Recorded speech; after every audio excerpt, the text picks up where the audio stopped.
Awesome message. There we go. Thank you to everyone for coming today, especially on this schools getting back into gear and vacations are still happening. We really appreciate taking this time to engage. We are excited today with our resource group to be doing a new format for our contributor spotlight. We'll be spotlighting Derek, and we'll get him introduced here in a couple of minutes. I wanted to kind of review our format just because it's easier for those of you who haven't been able to join us before. We'll talk about our mission. We'll do an introduction of our sponsor with much gratitude. We'll get into our contributor spotlight and ask questions throughout.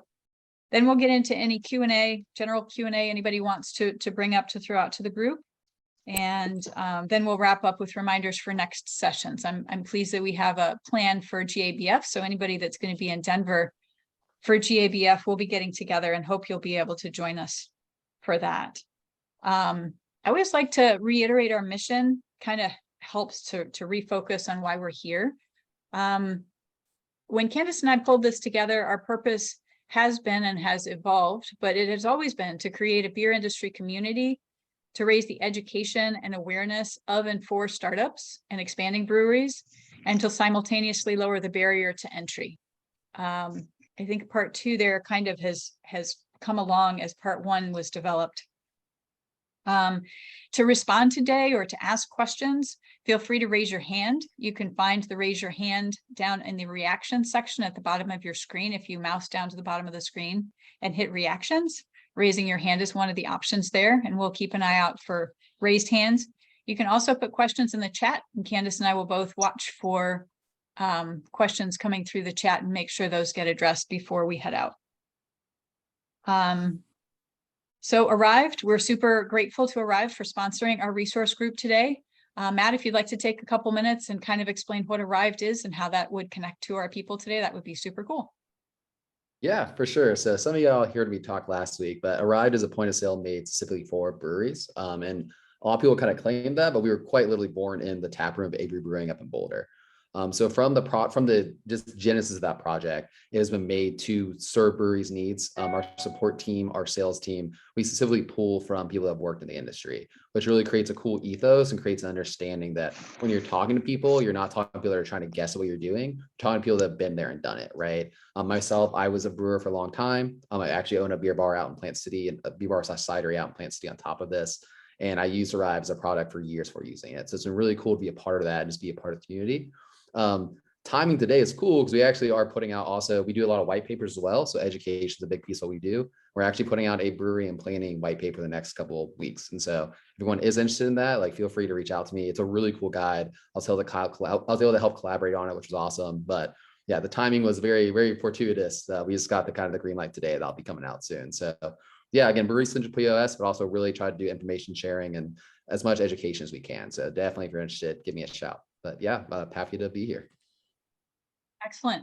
Matt, maybe that's something we'll be able to post on Start a Brewery. Maybe we should have that conversation and see if we can click and connect there. Yeah, definitely. Yeah, let's sync up after this for sure. Excellent. All right, so let's roll on. We're going to do our contributor spotlight to get things going. This is Derek Wasak. He's from Plato Brewing and Consulting. And we're going to start our new resource group spotlight format out with some storytelling. So Derek, if you'll share with us just kind of the basics, intro basics. For sure. Yeah. First of all, thanks for having me and letting me be kind of like a part of this. I guess a little bit of a guinea pig for the new format. But yeah, like you said, my name is Derek Wasak, Plato Brewing Consulting. It's my own little consulting company based out of Southern California, but kind of help people around the U.S. mostly. I've only worked with one company outside the U.S. Gotcha.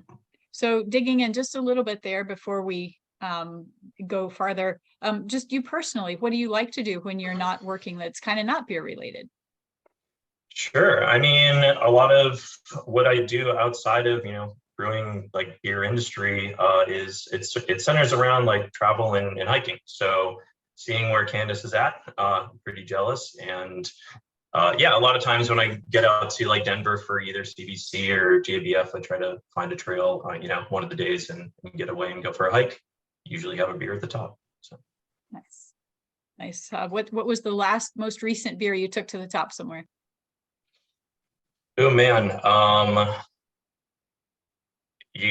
get chastised here, but I was actually just a Coors Light, and because that's like a perfect beer on like because it's like I'm in Southern California, so it gets to be about triple digit heat out here.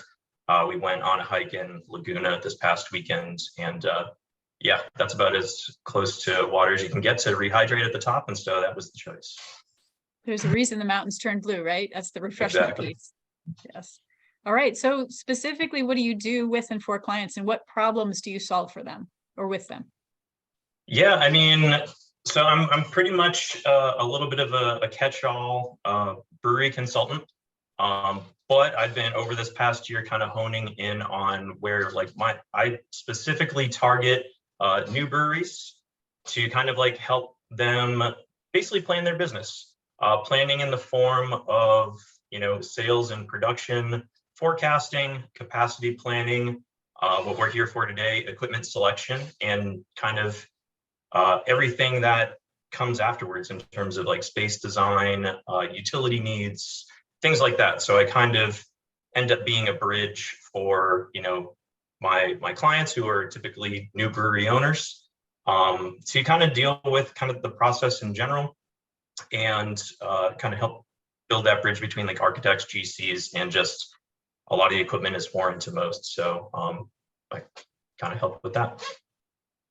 Do you do a lot of that work for them, or do you counsel them and they do all the connection and all the contacting with the vendors? I actually do a lot of that work for them. So, I mean, I can do a little bit of both. It really depends on how comfortable they are. Usually at the end of the day, they're the ones that will work with vendors together. But I'll kind of, we'll set up a plan for what equipment they need to accomplish the goals they want. And then we'll kind of price everything out, look at vendors, and kind of, help them with that process of actually procuring it too. Gotcha. Yeah. So how did you first get involved in craft beer? Tell us the story. Sure. I mean, so I've been in the craft brewing industry for close to 15 years now. Actually, like a lot of people, kind of started home brewing in college. And, I was studying business and economics at the time. This was like the mid 2000s. But I wasn't super excited about, getting into, office environments. But yeah, I really enjoyed beer, kind of found out about home brewing, and from there interned for a brewery. That's really what got me into craft beer. And specifically, I remember, I'm from the East Coast, so the first beer that I ever had was like craft beer that got me into it was Three Philosophers by Omegang. And that kind of set me off on the path of like learning how to brew. And eventually after I got out of college, graduated with, my bachelor's and everything, instead of getting an MBA, I went and got a brewing degree instead. So. Very cool. What has led you to your space in craft beer today? What does your journey look like? Yeah, so I mean, like I said, kind of started 15 years ago, started home brewing, went to brew school. I was fortunate enough to start at larger breweries like Smutty Nose out in New Hampshire, Boston Beer Works. Eventually went to Stone Brewing, but kind of found that like larger breweries really weren't my thing. So kind of made a left turn into like the smaller startup side. And that's where I kind of both learned on the fly how to start breweries earlier in my career, but ultimately became like head brewer, director of operations for a couple of places. And kind of along the way, I started up 3 breweries that I ended up operating over the last 9 years, starting with Duckfoot in San Diego. And yeah, that kind of just set me on the consulting path. And after, COVID kind of put my career, I was still like director of operations for brewery here in Anaheim. Unfortunately, they had to sell their brewery, and I ended up brewing for a non-alcoholic brewery. And so I just really wasn't digging making non-alcoholic beer. And at that point, I had enough interest to kind of keep going down the consulting route. So basically, I figured it was as good a time as any. People like being able to work more remotely and kind of utilize a lot of that operations experience, a lot of that startup experience. Having, fortunately and unfortunately seen good and bad over, the course of the last 15 years, to kind of help people avoid certain mistakes, maybe save some money, and ultimately help them with the whole process of starting a brewery. Nice. What's the coolest project you've ever worked on related to the brewing industry, and what was your role in that project? So believe it or not, like coolest, I don't know if you call it project, but like when I was at Stone, actually, that was probably just the coolest overall experience, just because, like I said, I mean, I ultimately didn't really like working at a super large brewery, but just the exposure to that scale of brewing, exposure to a lot of the processes and knowledge that I kind of got there was incredible. We also got to do, some small batch creations and stuff a little bit before I left when they got their little brew house. So I would say, yeah, just being at Stone, like I said, being exposed to everything there, got to meet a ton of awesome people who, still friends and colleagues today that have since gone out and, a lot of them have opened either their own breweries or, head breweries and stuff like that elsewhere. So I would say it was really cool working at a very large brewery and kind of seeing that scale of things and being a part of that. Has that helped to shape how you do things today? For sure. I mean, like I said, the number one thing I got from there is I feel like, it was relatively early in my career. So I got a really good foundation of like process knowledge and sanitation and just understanding, how to kind of do things right as well, especially like QA, QC. And again, to kind of like dovetail into what we're about to talk today is like seeing, like large scale equipment. And that's kind of what got me, first, it really exposed me to equipment and build outs, especially of that size, because they were, when I was there, it was about 2012. They were still building out their large packaging facility and implementing a canning line and all this other stuff that they had just not had. So yeah, it definitely impacts like what I'm doing today too. Nice. What's the most complex or problematic project you've worked on in the brewing industry, and what was your role there? Yeah, so I think it would have to be brewing non-alcoholic beer.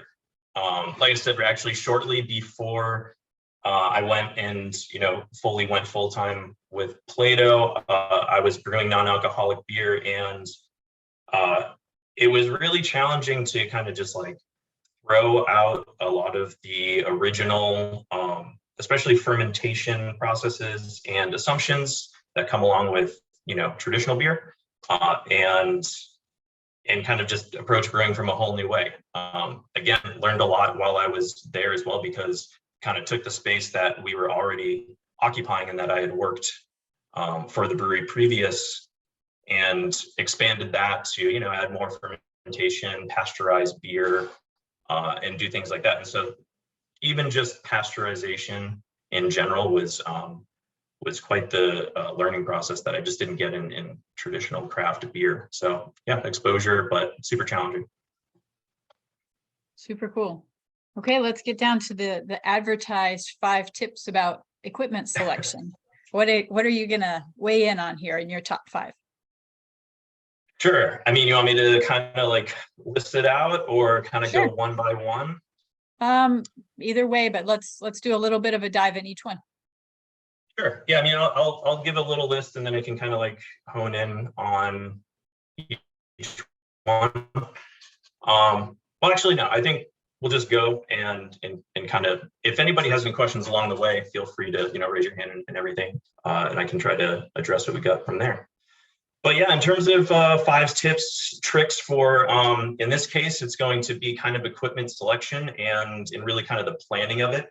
I would say that the number one thing would be developing, and this is a little bit of a cop out, but develop a business plan. Develop like sales goals, production goals. Know what you kind of want to do with it for, in my opinion, probably a minimum of the first 3 years you're in operation. It's good to kind of put some hopes for after that, but the minimum of like first 3 years, because in order to actually correctly size and select equipment, you kind of have to know what you're going to do with it. And that includes, what are you going to package? How are you going to package it? Is it cans? Is it bottles? Do you feel like you need pasteurization for your product? Do you have grand plans to distribute or scale and things like that? I wouldn't necessarily start somebody on a 10-barrel system who has plans to go over the 10,000 barrel a year mark in year 2 or 3. So that's number one. I mean, and honestly, that rings true for anything. Before you do anything in starting your brewery, come up with a business plan and put some like numbers down. Especially do it before you get a building, which is actually number 2.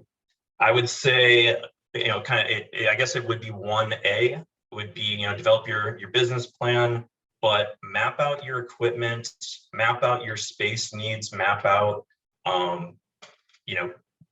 your infrastructure needs and things like that before you buy a building, or before you start to rent a building. Just because, if you don't, you can either be stuck trying to fit a bunch of stuff into a space that just won't fit it. It might not fit your needs, and in my opinion, I think the worst case scenario, you find out you have to upgrade a bunch of infrastructure, and that gets super costly super quickly. And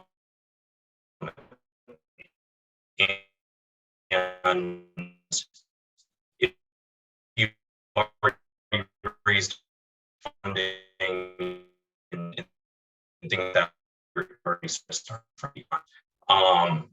But yeah, I mean, sort of before you're building, another reason why that's super important is, like I said, you want before you get your building, you'll at least know plumbing, electric, ventilation, again, kind of everything that you're going to have to use the space for, or at least you'll be able to rate those features if you're absolutely in love with the building and location and things like that.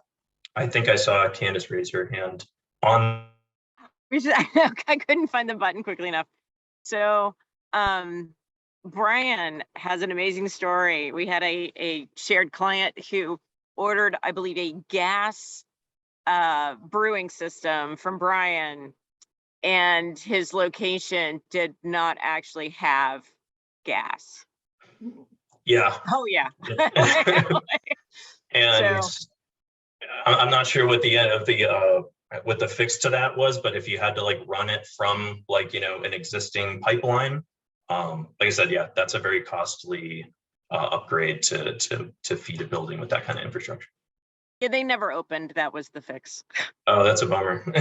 It was, but lesson learned, I'm sure. Yeah. And even on like, I guess the lighter side, yeah, that's probably one of the worst case scenarios for sure. But believe it or not, even infrastructure items like access to internet and cable and things like that. I mean, those are equally necessary infrastructure items, not just for your brewery and production, which is, admittedly what I focus on, but for your tasting room, you can't really, operate without those things. So that's 1 and 2. Well, first, any questions, comments, concerns? I'll keep going if not.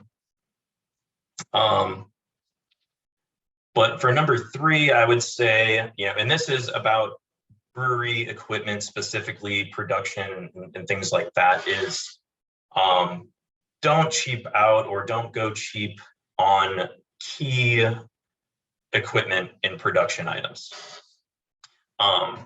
You don't need to necessarily go top of the line on everything and get German made or American made or anything like that. But specifically, I would say with things like, your brew house, it's going to be like the heart of your brewery, even the boiler that ends up feeding the brew house. You can try to either buy used or shave money off there. But more often than not, it's going to cost you more than it saves in the short term. And specifically with those, like I said, like very key items, brew house, boiler, glycol chillers, the things that you're going to depend on to run every day. In the best case scenario, you just kind of have to refurbish it and replace some gaskets and stuff like that. But in the worst case, like a brew house, maybe it's been sitting in somebody's warehouse for 3 months, 6 months, over a year, who knows? And you don't find out that there's something kind of growing in that pipework. Obviously, you're going to clean it before you use it and everything, but you don't find out about like a QA issue with something in a heat exchanger or a pipework until you brew your first batch, and that is a bad way to kind of start your brewing experience on the commercial level, especially when you want to sell that batch. But with that said, even though, like I said, like don't go cheap on key items, that doesn't mean there isn't places to save. There's things like your fermentation tanks, keg washers, grain handling equipment. There's some more resilient equipment items that, so long again as that you're not buying sort of sight unseen, and you can verify the condition they're in, and with tanks that they hold pressure and things like that. You can definitely shave off a few $1,000s, if not over 10,000, depending on the size and scope of what you're trying to build. But I mean, in general, like I say, I kind of recommend new to start, because you have, support for installation, you have warranties in case you do find a bad weld or something like that. And maybe not most importantly, but pretty important, especially when you're constructing a brewery, you have documentation and paperwork, which is something that routinely comes up when you're getting construction documents and plans through the city. They generally want to make sure that, well, especially in California, things are UL certified, things are industry efficient, and they want to make sure that they know the weight of everything. And so new equipment really helps with that. Let's see. Next, in terms of equipment selection, size. This is more on the sizing part of equipment selection. But double batching or even half batching can be your friend. It can really save you both a lot of space and ultimately money. I think maybe this is more true with homebrewers, and hopefully I don't offend anybody here, that a lot of people want to have a larger system, and then they want to have a small batch system to kind of like test things. And usually it's I want 10 barrels in a 1 barrel. You can actually do a lot more good with just kind of sticking with your 10 barrel, or even kind of just going down to a 7 barrel and double batching into 15 barrels, or even half batching into 3 or 5 barrel vessels. Like, I feel like two systems a majority of the time, unless you're talking about a 50+ barrel system and below 10 barrel, like it's just not needed, and you're just you're kind of just throwing money at an inefficient process. And that's something I hate to see. So like, and that's where one of the things that somebody like me can kind of like come in, look and say like, okay, I see what you're trying to do, but you could be double batching, you could be triple batching, you could be quad batching to kind of accomplish your same goals. And especially if you're a new brewery and you're trying to kind of start up, mitigate your costs, and then and then grow after you've kind of like proved your concept and everything, it's better to kind of start on the smaller end with on the brew house size up your tanks and scale up that way, at least for the first location. Gotcha. Sort of, and I guess number 5, although I do have a bonus tip here that I put down, I'll get to that in a second. And it ties in a little bit to, I think, number 2, in terms of the space, is really consider things like, floor plan, workflow, room for expansion, and I guess this is also a 5A. Don't forget the small stuff. Like I said, like there's nothing worse than working in a brewery that is just not functional, either because the building you got is too small to house all the equipment and things that you want to do, or that you don't have storage space, or even that like the only way you can grow is to kind of like basically have the walls close in on you. It basically goes against, when you have an opportunity to kind of dictate that by both when you're selecting your equipment and you're selecting your space, is that you don't want to paint yourself into a corner, and you want to make sure that as you're expanding that you're getting more efficient, not less efficient. And again, if you're not considering sort of like the space of the equipment, the workflow by which you're brewing, and even where you're going to store things in your cold box, both cold and not cold, that can really kind of just like, it's one of those longer term effects of the business, because then the only way you can kind of overcome it is by working twice as hard. And similarly, or kind of wrapped into that, and again, specific to equipment selection is, I think we all, when we're selecting equipment, we focus on, brew houses, tanks, glycol chillers, cold boxes, all the big stuff, all kind of the fun stuff that you see. But one of the biggest pitfalls I think is helpful to not only be cognizant of, but really to avoid is, don't forget the small stuff. Planning out, and not just in the brewery, planning out, things like gaskets,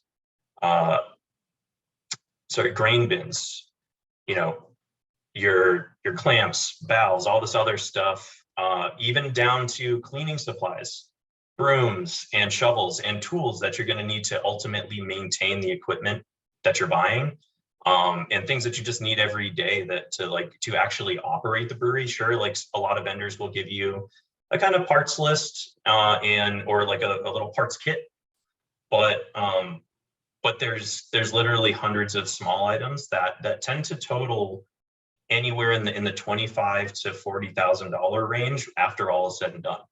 And I mean, I have a spreadsheet that probably has about 12 tabs on it with all these like items itemized, and it's no joke that if you're not thinking of that type of thing, that you can get to the point where you want to be brewing, and then you realize, oh, I still need to spend another 30 grand to buy important things like a forklift and grain bins and things like that, and even storage racks.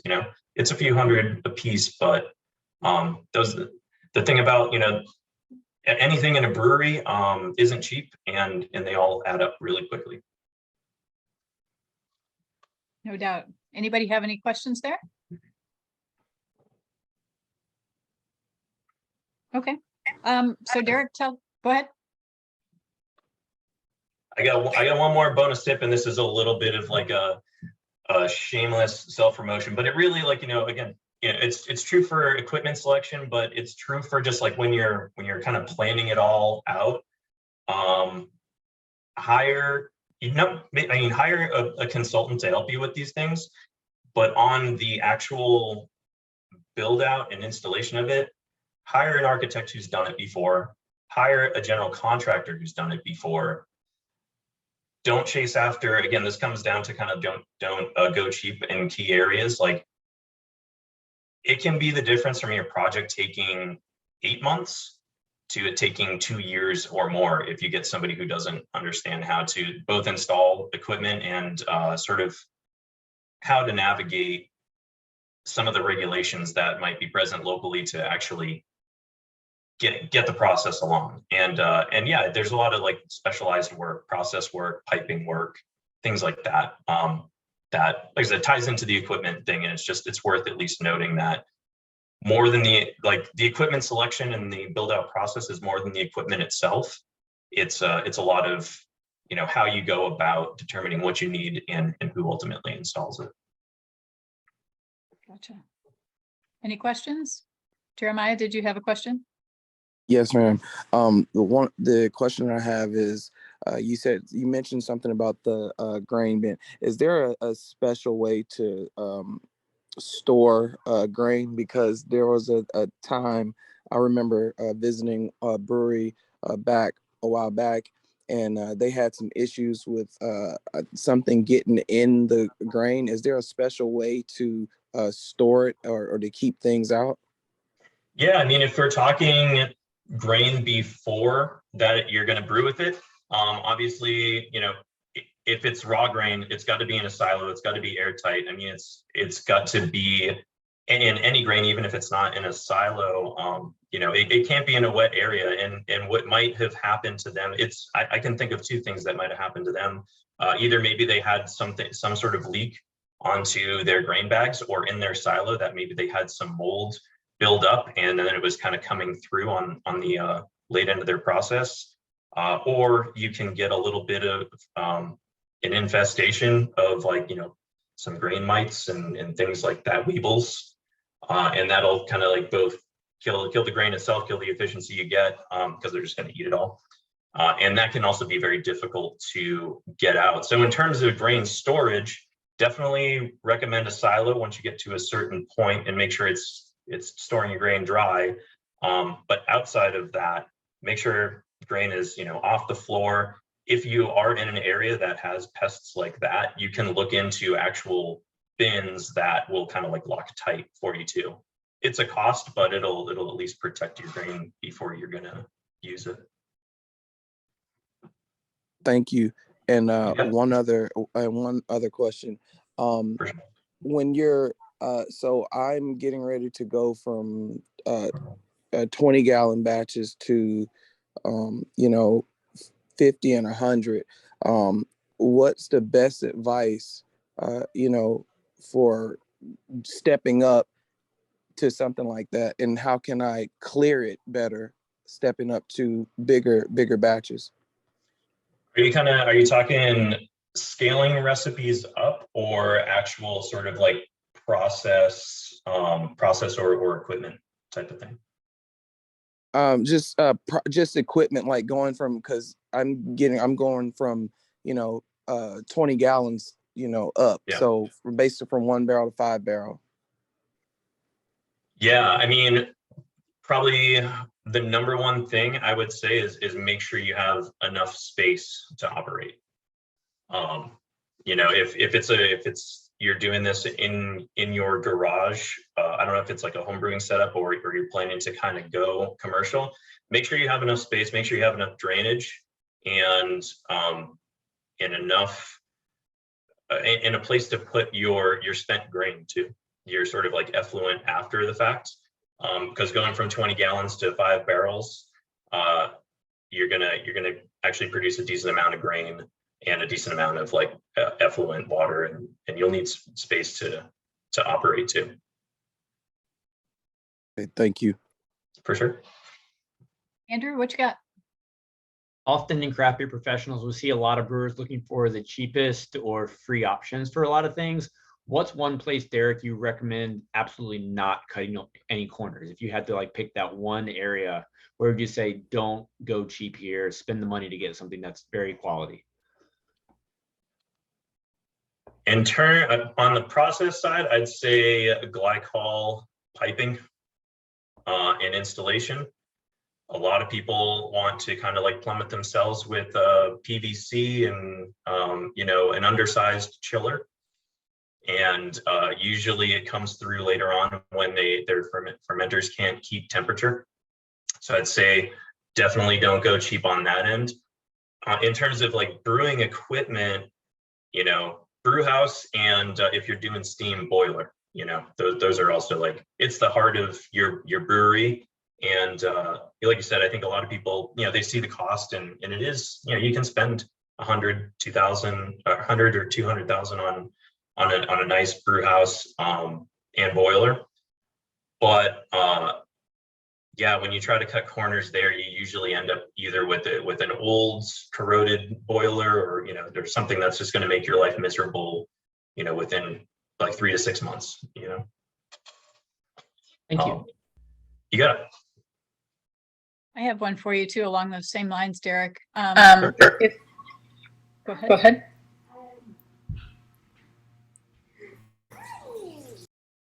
I guess it was somebody else. If you're needing to choose between like quality of stainless, actual material, or quality of like welds and other things, is the quality of the stainless as or more important than some of the other elements of the equipment?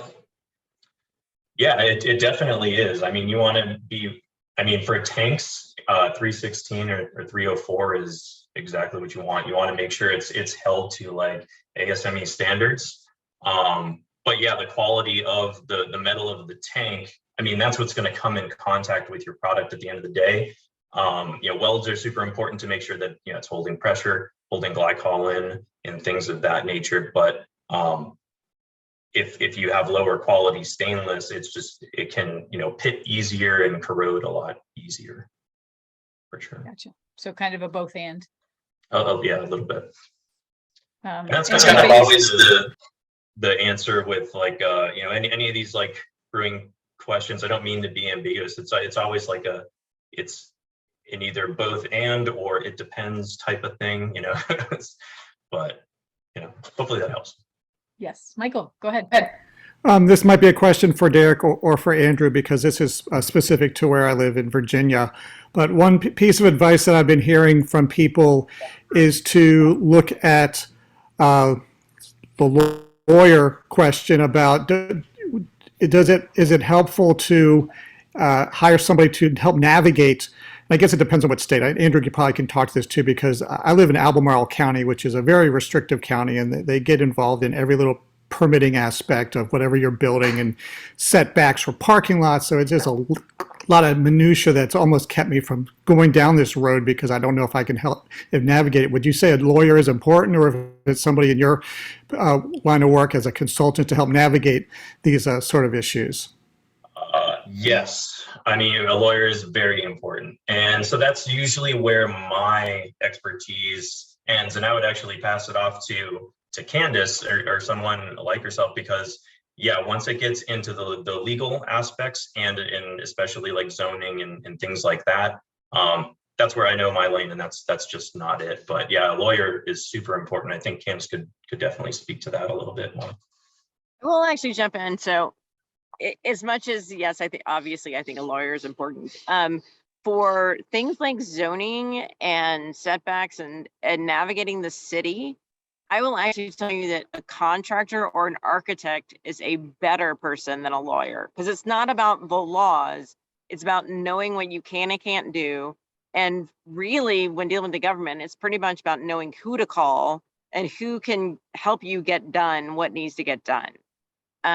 So for an example, I'm much better navigating the ABC, the state alcohol agency, but Dustin Hawk, for example, who is a brewery architect in San Diego, like if it has anything to do with the city, the planning department, any of that, I pass it to him, because it's more who you know than the law itself. For sure, I think I'm misunderstood, but yeah, when it comes to zoning and or construction questions on what you can and can't do in local regulations, for sure, architect in GC. Yeah, I definitely learned the hard way when our builder poured the concrete foundation on the building, and then the county said, "Oh, nope, you're too close to the road." So that was 7 months of a variance application. We finally got it done. But I was thinking more about like just navigating all the other aspects of opening a brewery more than the building pieces of it, and ABC, of course, and permitting and that sort of thing. Because I hear stories about people have everything ready to go, but they've still got to. I remember at brewery down in Asheville, they took them like an extra year because of just trying to get through all it was ATF back then with labeling and just trying to get all these little minutia pieces before they could start serving beer. Definitely a lawyer can help with that. Or, I mean, definitely there's some consultants who can as well. So it just depends on the person's expertise and their background. But in terms of even dealing with TTB and your state ABC, it doesn't have to be a lawyer. There's definitely consultants that can do that too. But so basically I would just say, talk to people, find out what their area of expertise is. But it is very helpful to have someone who can kind of guide the process, or at least give you some, insight as to what you need to do. And a lot of your local breweries who've already been down that path are a lot of times happy to share kind of what their experience was and give you kind of a heads up of what's out in this area, maybe find someone to work with to help on this area. So. Mandy, what you got? Well, I was just going to say it is good to have a relationship with an attorney just for things like trademark, making sure that your names are not being used already, things like that. You never know what's going to come up where, what do they say? If you haven't been sued, you're not in business or something of that nature. So, it is good to have a relationship with an attorney that can help you with those things. But I also agree with Candace, who is an attorney, that, there are folks who are not attorneys who can help you with things. And I can just tell you that, while we do like to have an attorney handy, we don't really like to pay them a lot. We don't like to get them busy a lot because they are expensive. Good point. Okay, Mark, great, thank you. did you have a question? Hey everybody, this is Mark Said. How you doing? Good. I was kind of going in the same boat as Michael in regards to a roadmap of the details with licensing and permits and so forth. We're building a 8,000 square foot facility in Leland, North Carolina. 5,000 of that's going to be production space with a 15-barrel system, along with a tap room, a 2-story tap room on the other side of the building. And that's kind of where we're going. I have a brewmaster who's in charge of production, all that. We've already applied for our TBB. And we have pretty much everything in place. It's just that, okay, what am I missing? What have I forgotten to look at? And yes, we're several months out from actually opening the doors and brewing our first beers. So that's something that we've been thinking about and kind of scouring the various literature out there that's how to start a brewery and what you have to do. And then everybody's like, well, maybe we should start a contract brew with a local brewery and kind of get sales out that way. So it's a lot of different thoughts are coming through our heads, kind of what is the best options to start making a little bit of cash flow, but also keep our main focus on the production space to ensure that's being organized and being done correctly. And I'm doing this pretty much predominantly on my own, since I'm the paper and admin guy that is best at that sort of thing.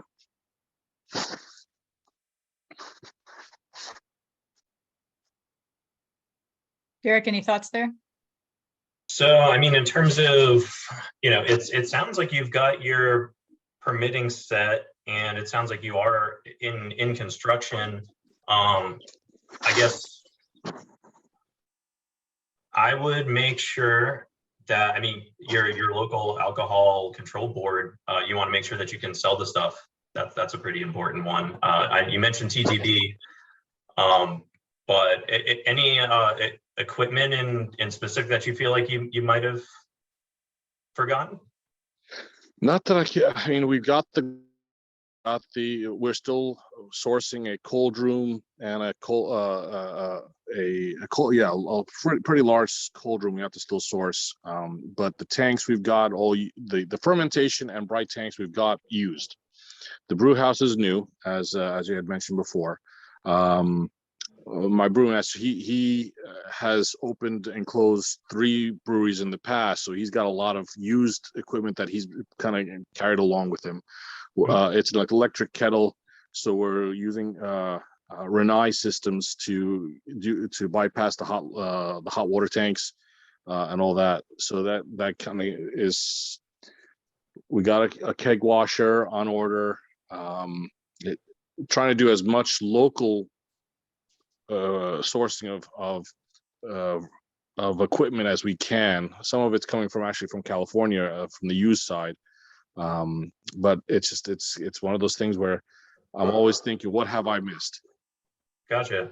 No, I mean, it sounds like you're pretty good on that end, but if you're looking for a way to kind of get going and you still have like an occupancy permit for your tasting room or tasting space, but you have a permit to brew and sell, then I think you'd mentioned, contract brewing is always a route to go if you have anybody locally.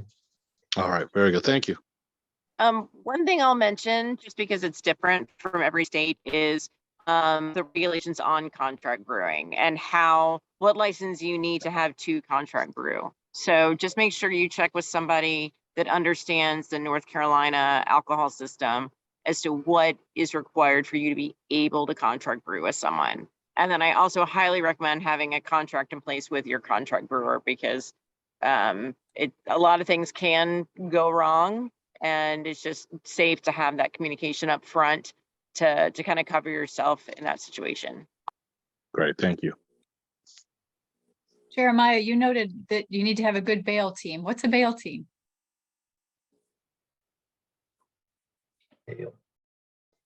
If he's there. All right, well, maybe he'll return. So Derek, let's keep going. Just a couple more things on our checklist. Tell us about your ideal client. Sure. Yeah, I mean, honestly, it's sort of a summation of a lot of what we kind of like went through here. What makes it makes my job easier to work with someone who does have a relatively clear idea of what they want to do, even if obviously there's generally like gaps, or maybe the expectations may be a little high or even low, but having a clear vision of what you want to do, both in terms of tasting room operation, distribution, packaging, that type of thing, the products that you want to brew, but at the same time being sort of open and receptive to making adjustments along the way, and that's really like what it ends up being with like me and any client is, a lot of times I do help kind of from the get-go and at least get them that like sales and production forecast and sort of like tie it right into the business plan that either they're in development of or have yet to kind of start. And it's just about sort of making sure that they're on the same page with both what can be done and how much that will cost to do. So just be open to and being flexible along the way. And I think that's true, whether it's me or anything, but if you're opening a brewery, just make sure you're going to be flexible along the way, because nothing is going to go exactly how you plan. Yeah, understood. And thank you, banker, accountant, insurance, lawyer. Thank you for that, Doug and Jeremiah. What would our key flags be when we're talking with somebody that would indicate, Derek, that you might be able to help them? Yeah, I would say, number one is, unsure of where to begin, or unfamiliar with the industry or equipment that you're about to buy and ultimately build a brewery with. If you're just new to the brewing industry itself, somebody like me can definitely help, like I said, sort of work with you to kind of fill in any gaps that may exist, or even just set expectations, I think, in the realm of reality. And then probably lastly is home brewers looking to make a jump to commercial, because that jump is generally not easy to do unless you have industry experience of how to do it. So Gotcha. Are you geographically, do you stay kind of in a region of the US or are you open to work anywhere? So, I mean, I'm based in Southern California. A good deal of my work is still here, but like I said, with the advent or just popularity of remote work and most of my scope work being done kind of remotely, I do kind of work a little bit everywhere. But it's, you know, I still, any in-person stuff that's ongoing, I kind of keep to just California.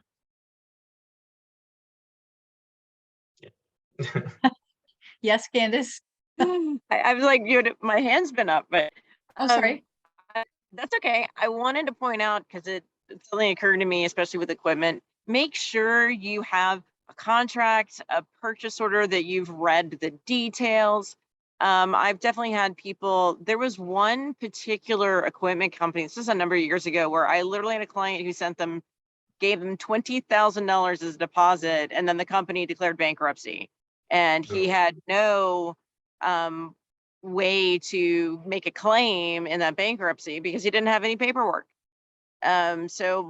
Well, I mean, I guess before you give anyone thousands and thousands of dollars, make sure you have something in writing. And especially if you are going to give someone that much money, you want to make sure that you have like creditor rates should something like that happen. But sorry, I remembered that late. I meant to mention it earlier, but get it in writing. No, yeah, that's a really good point. I mean, yeah, I mean, on any equipment selection, and in part what I, you know, help people with is pointing them towards reputable vendors that are not going to go under the second that you write them a check. But yeah, get it in writing. Talk about lead times. That's another big one. Talk about what happens in the event of, you know, a shipping disaster, especially with these more recent years. You know, we've had a lot of like disruptions to supply chain and stuff, and that can be one of those things that can hold up in like an order or brew house. It's really good to have those conversations early, and like Candace said, think agreements in writing.